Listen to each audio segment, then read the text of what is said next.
So here's where we're at, and it's not a pretty picture. Auckland's housing crisis is worsening by the day.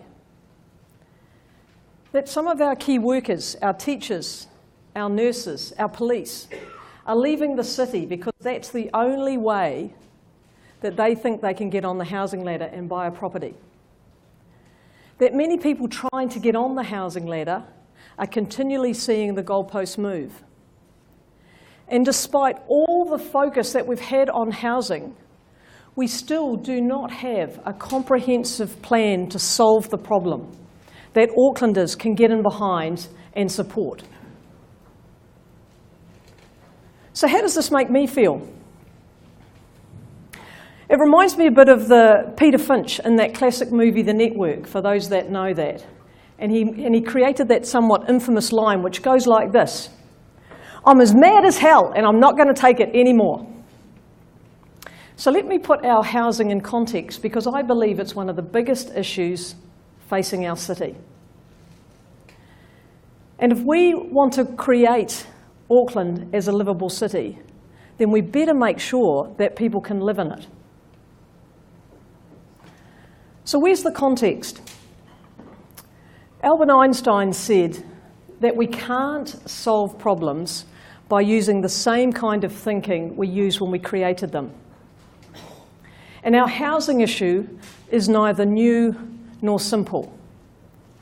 And there isn't one person, one organisation, or one single idea that is going to solve our problem.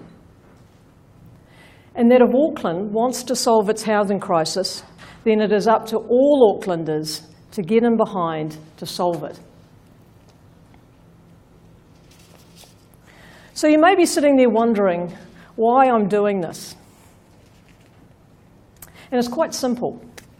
I'm a really proud New Zealander. I happen to think we live in the best place in the world. And I've also had an extensive career in property, public and private sector, across valuation, property management and development, and also being responsible for major strategic change. And one of the questions that I've had to ask myself, in fact wrestle with in recent times, is what am I personally prepared to do to help solve Auckland's housing crisis? And it reminds me of a favourite quote of mine by Margaret Mead, which says, "Never believe that a few caring people can't change the world, for indeed that's all who ever have." So when I've reflected on what am I personally prepared to do to help solve the problem, I then embarked on the work that I'm now launching today, and it's got two objectives. The first one is to launch a website to help improve the understanding of Aucklanders about housing and put a stake in the ground and create some debate. And the second part of the work is launching a comprehensive solution for Auckland's housing crisis as a stake in the ground to go forward. So the website being launched today is www.thehomepage.nz. So right now, I'm sure some of you will be thinking, Leonie, you might just be a little bit crazy. And that's okay. Because over the last 5 months, I've actually reflected on that quite a bit, and I've often thought, Leonie, you might just be a little bit crazy. But what that has done is it's reminded me of other times in my career where people have said to me, Leonie, you might just be a little bit crazy. And I've been reflecting on this because on the 13th of August just past, we marked the 20th anniversary of the launch of the website. Many of you will be familiar with that website. It's the website that lists all the properties for sale and for of the real estate industry. Now, 20 years ago, I was responsible for the launch of that website. It was originally called realens.co.nz. And why I mention it today is that when you look at that website today, you would think that it was a really obvious thing to do, almost inevitable.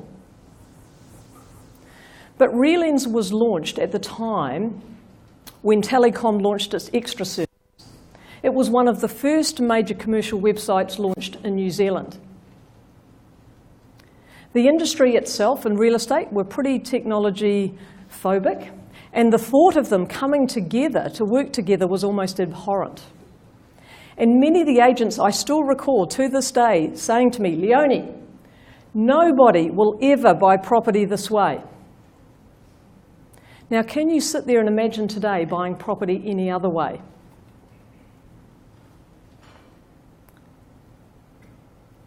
So when people remind me that I am a little bit crazy, and that's okay, I sometimes say, look, it's easy to look out and see what's there today. But I look out and I think I can see quite clearly what it could be and the steps about how to get there. And so today I want to share my solution for Auckland's housing crisis. And whilst today I'm focusing on Auckland, the ideas, the concepts and the frameworks can be adopted anywhere else throughout the country. And the solution is all about joining the dots. And there's 4 key steps. The first one is about the vision. So this is about getting clear about where we're trying to go. What does success look like? Because we all know what the problem is. We hear it day after day after day. But few can actually articulate what success looks like and where we're trying to go. Now, I liken it a bit to rowing. And imagine we're the Olympic rowing team and we want to win a gold. Now, if you think about what they've got to do, first of all, they've got to be absolutely clear about where they're going, which is the finish line. And then they have a coxswain sitting at the front who's yelling out instructions to keep everybody in line. And then you've got all the rowers sitting there rowing in unison to get the most momentum. And it works. But if you think about our housing in relation to rowing, what we've got at the moment is we don't have a finish line that we're all unified behind. We don't have a coxswain giving us directions.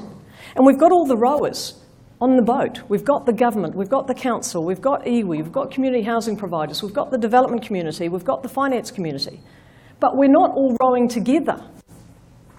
And in some ways, we're rowing apart. And we all know what happens if we're not rowing together. The boat actually capsizes.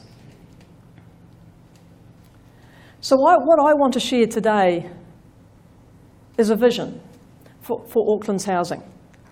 And this vision starts with an aspirational statement. And then there's 6 key activity areas, all with key targets and goals, as a starting point for discussion. So my unifying statement is that housing is at the centre of connecting and strengthening Auckland communities. And there are 6 activity areas. And the first one is housing supply. And I've identified some targets. The first one is 420,000 new houses by 2045, which is what was identified in the unitary plan. And a shorter-term milestone is 125,000 new homes by 2025, half of which are deemed affordable. The second key activity area is home ownership. And I've suggested a target for home ownership is 65% of Aucklanders owning their own homes, including Māori and Pacific Islanders. The third activity area is housing quality, existing housing quality, and that there's a measure of 95% of all housing to reach a standard of warm, safe and dry. The fourth key activity area is social housing. 3,000 more social housing places by 2018. That the community housing providers supply 20% of Auckland's social housing by 2025. And that we develop a comprehensive solution for social housing for the elderly. The fifth activity area is homelessness. And the target here is to end homelessness by 2022. And the final one I've called strengthen communities. So this is about, while we go through all this change, how do we take the communities with us?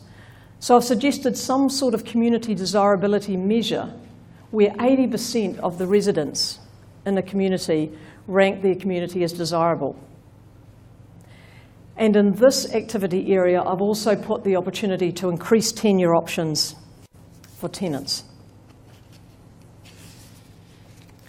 So once we've got a vision that we can all buy into, and I've put this down as a stake in the ground for debate and discussion, but we have to develop something that we all buy into. So once we've got the vision, the next step is, okay, so what is the structure needed to implement that vision and make sure that we get to that finish line? And I'm committed to an approach that often goes under the name of collective impact. And very simply, collective impact is a framework which brings multiple stakeholders together aligned to common goals. It's about shared accountability for those targets that we set. So we all buy into them, but it's about differentiated responsibility, so we each understand who's responsible for each bit. And it's about taking out the blame game. It's about having all the groups, the private sector, the public sector, iwi, the non-for-profits, and the philanthropic enterprises all acting as partners, focusing on solving the problem. And it creates a very strong framework and guidelines to work within, and it gives the opportunity for everybody to share lessons.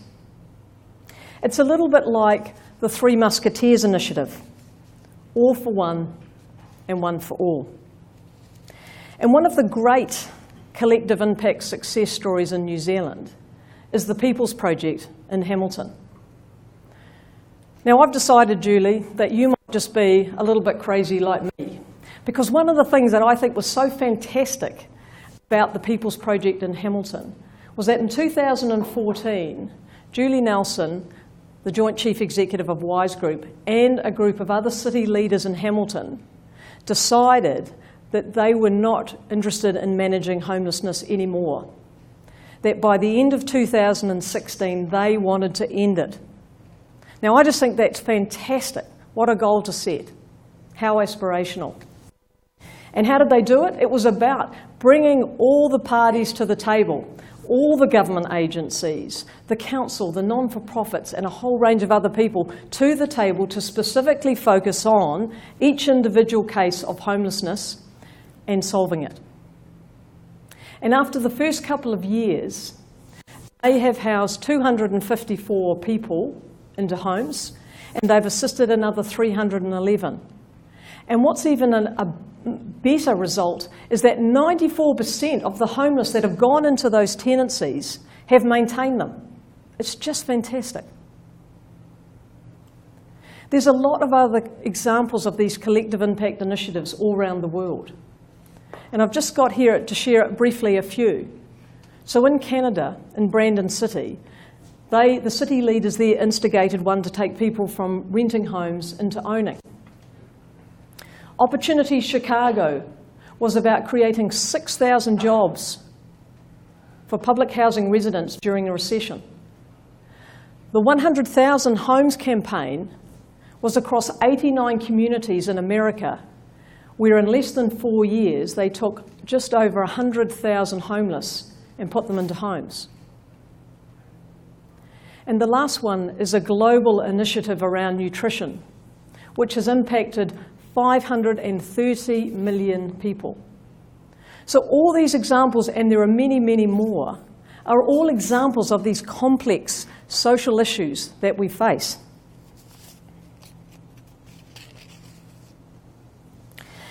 The structure that they've used to implement these collective impact initiatives has been to create a small non-for-profit organisation that sits in the centre of this as something that can then coordinate and bring everybody together, focused very clearly on those end goals.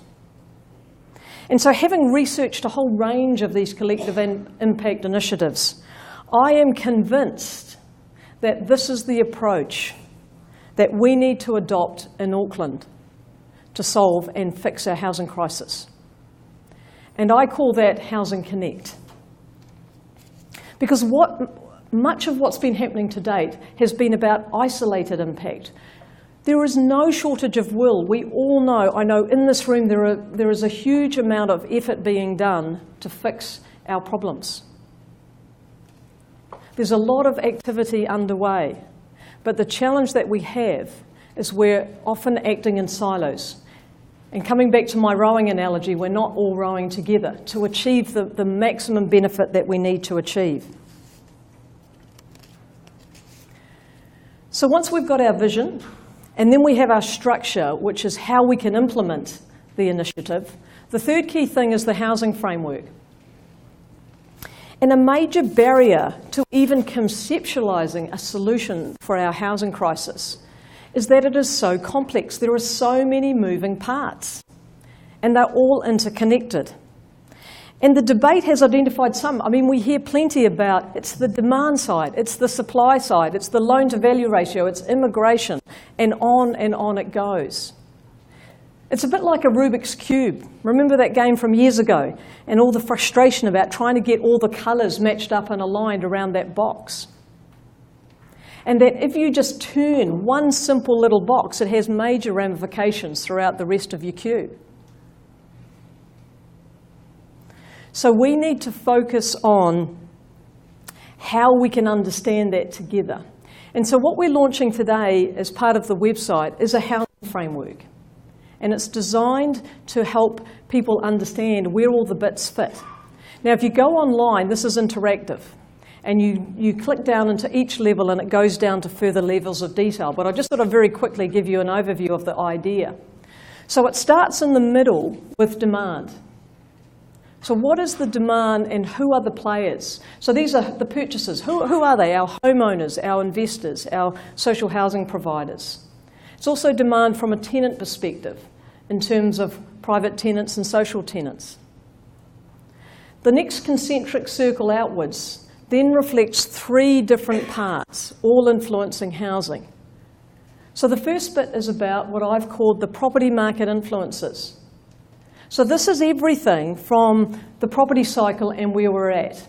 This is about supply and demand, demographics, house prices, immigration levels, economic factors, construction costs. The second part is about the community and the city perspectives and understanding where Auckland is up to and how do we take them on the journey. Because we all know one of the problems at the moment is that while we've got huge demand from the purchasers, some of the communities in which we're trying to put more housing don't want it. And the third part of that circle I call the policy and regulatory environment.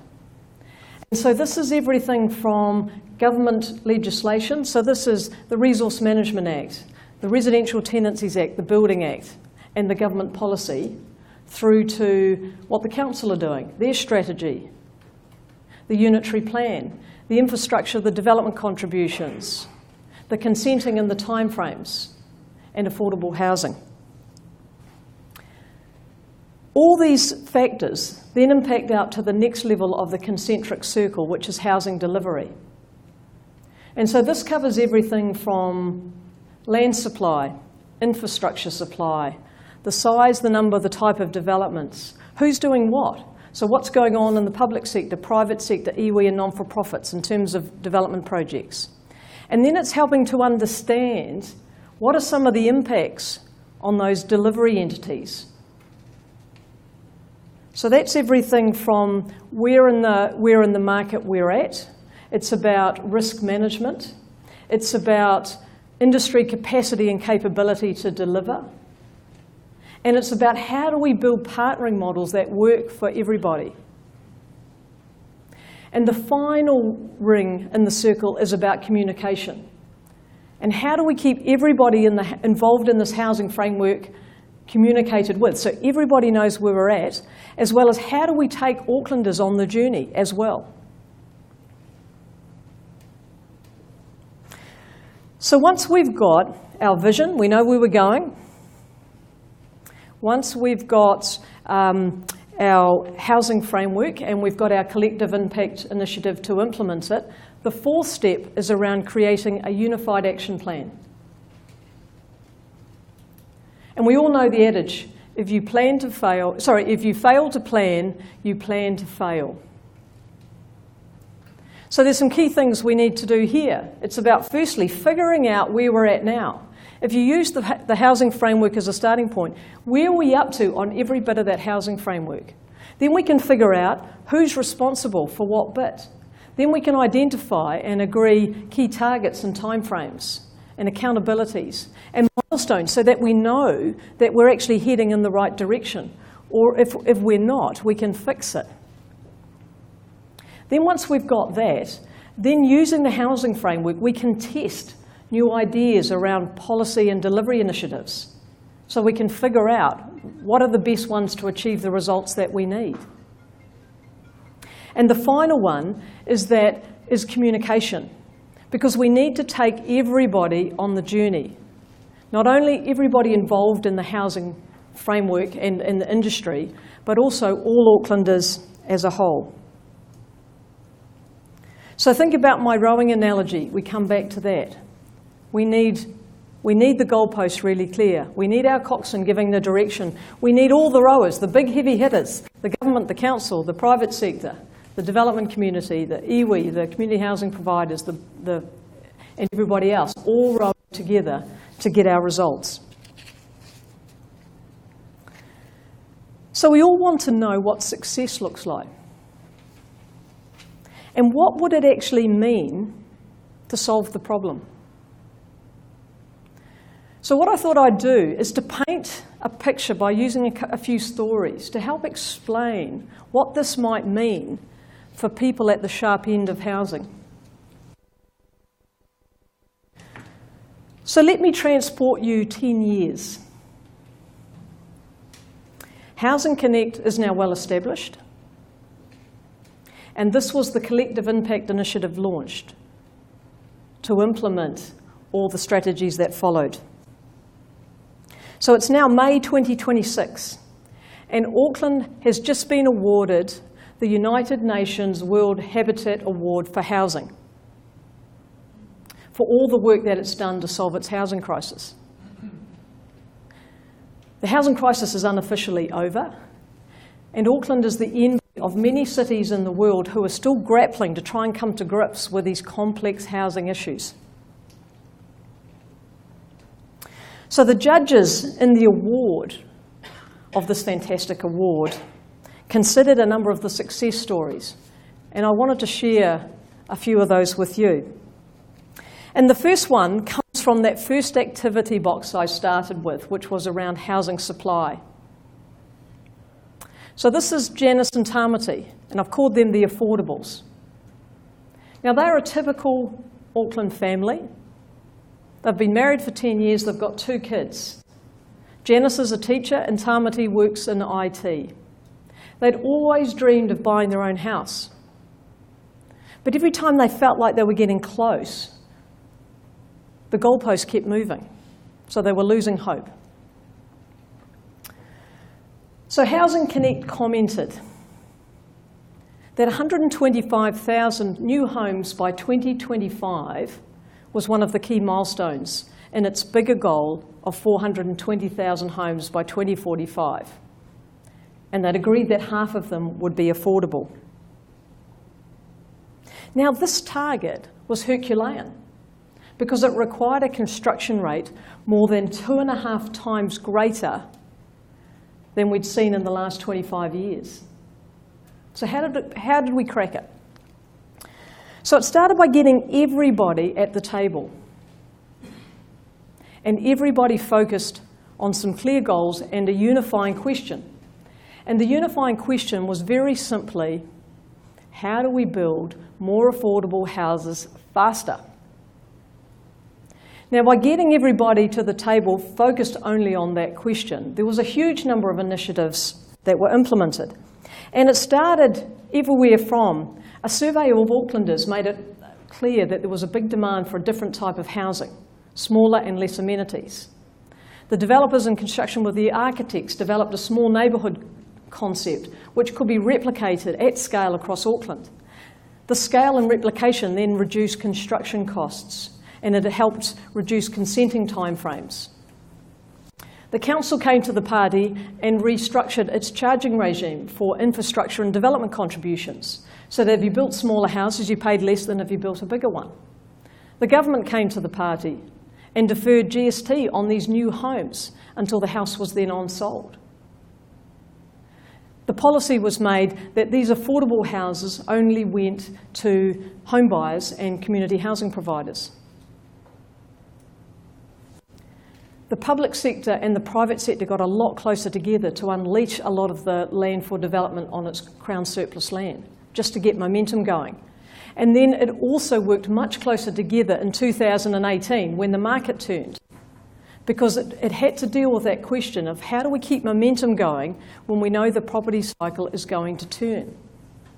And so there was a lot of ways where everybody worked together to mitigate risk for the developers and keep momentum going. And there were many more initiatives. So what did this mean for Janice and Tamati? So as a result of a huge number of initiatives to get momentum and get more affordable housing, Janice and Tamati 5 years ago were able to buy a house in West Auckland. And what's more, they were able to buy it at a price at about a third of their income. So their dream had become true and the goalposts had stopped moving. And the thing to picture is that along with Janice and Tamati, 60,000 other Aucklanders also benefited from this initiative. My next story is about Tanya. So this is the box relating, or the activity area relating to home ownership. So I've called this the assisteds. So Tanya's 43 and she's got one child. She's actually never dreamed of ever being able to own a house. She's a nurse and she'd been saving, she had savings, but they got depleted. She'd been sick a few years ago. So Housing Connect commented that home ownership was a key strategic goal in solving Auckland's housing crisis and strengthening communities. But they realised that it wasn't just about throwing more money at the problem, and they had to bring everyone together to solve it. And so this covered everything from more education programs about housing and how to get on the property ladder, through to creating community mentor schemes whereby people who owned a house could actually mentor people who were trying to get on the property ladder at a community level. But perhaps the biggest area of change in the home ownership came around the concept of shared ownership. So this is where someone has the opportunity to buy, say, 50% of a house, and then as they're able over time, they can buy out the rest. Now, the best example we all know of this is the New Zealand Housing Foundation and the great work that they've done with that. But by getting everybody around the table, including the government and the philanthropics and the iwi and the community housing, this concept around assisted ownership was hugely expanded. And along with this came a whole lot of new initiatives around different types of ownership, from short-term leasehold, rent to buy, and other schemes, all designed to promote increased home ownership in Auckland. So what did it mean for Tanya? So 3 years ago, she was able to buy an apartment in South Auckland.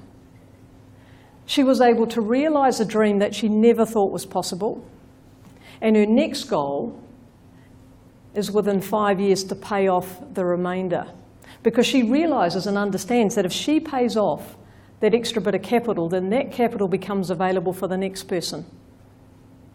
And because she believes in paying it forward, she is now on the community housing mentor scheme, so she can help people trying to get on the property ladder themselves. And the final story I'm just going to share today, because the rest are on the website, relates to social housing. And I've called this the joined up approach. So this is Lisa, and she's got 4 kids. And 2 of them have severe autism. So she struggled to stay in private accommodation because of the uncontrollable outbursts of some of the kids have created significant damage in a house. So Housing Connect came to the party, and the family solution first and centre was introduced as a mechanism of a way to bring everyone together to focus on a particular family's challenges and problems. So they sat at the centre, and all the support and wraparound services that were needed came in to support them. So housing was obviously a key part of that. So Lisa and her children were able to rent a house from one of the community housing providers who had identified there was demand for families such as Lisa with this particular scenario. And there was a huge amount of focus about how did everybody come together, which had an impact on being able to reduce waiting lists. The private and the public sector and the CHIPS and the iwi worked together to create a lot more diverse housing at speed. And also it was about taking Kiwis on the journey so that they realised that housing, social housing, was something for people in their time of need, for their duration of need. And that there was big support for people then being able to be assisted along the housing continuum towards assisted rentals or assisted ownership. So what about Lisa? So life for her became much better. She was established in a community. She could put down roots. She was safe in her housing environment, and she had the support services around her.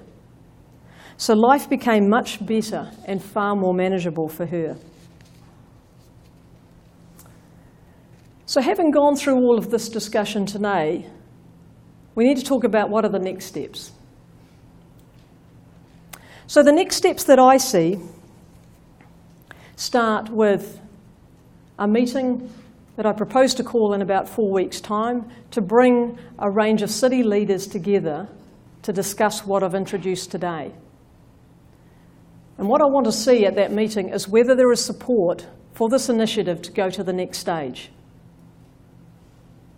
Now, the next stage of this initiative is to undertake a 6-month detailed feasibility study to see if we can make the whole thing stack up and work and get all the parties to the table.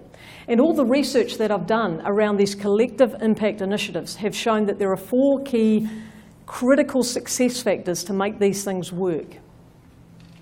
And the first one is around a very clear mission.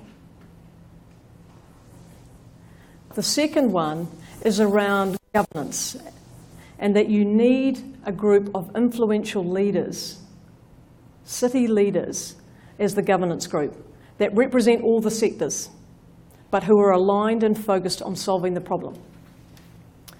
You need secure funding for at least the first 3 years of operation so that momentum can be built. And then the fourth key thing is a small but very dedicated collective impact team focused on the philosophy of all for one and one for all. Now, once we've done this 6-month detailed feasibility, this is the key go or no-go point. So this is the point where you can say, we can't make it work, or yes, we're all go. And if we get to that point, that is the 1st of June 2017. So if we can pull everyone together, this initiative could be launched on that date. So the thing is, how do we get from where we are here today to there? So I'm going to ask you all the same question that I've had to wrestle with and challenge myself recently, which is, what was I personally prepared to do to help fix Auckland's housing crisis? Of ideas, and there's lots of good ideas out there. There's no shortage of them. But the challenge is, how do we take all those ideas and implement them and bed them down and get them actioned? Because that's where the hard work begins. And I say this to all Aucklanders. If we want to solve our housing crisis, then it's up to all Aucklanders to get in behind and solve it. So if you want to be a part of this, Go to the website, the homepage.nz. Contact me. Show your support. Let me know that you're interested. And let's go on this journey together. I remind you again, it's the Three Musketeers initiative. It's all for one and one for all. Because this is the day that we say enough is enough. This is the day when we stop talking about the problems. This is the day when we stop looking for somebody to blame or for somebody else to take responsibility, and that we ditch the fantasy that there is some simple silver bullet solution that's going to solve our crisis. This is the day today that we focus on solving our problems. This is the day we focus on solving our Auckland's housing crisis together. Thank you.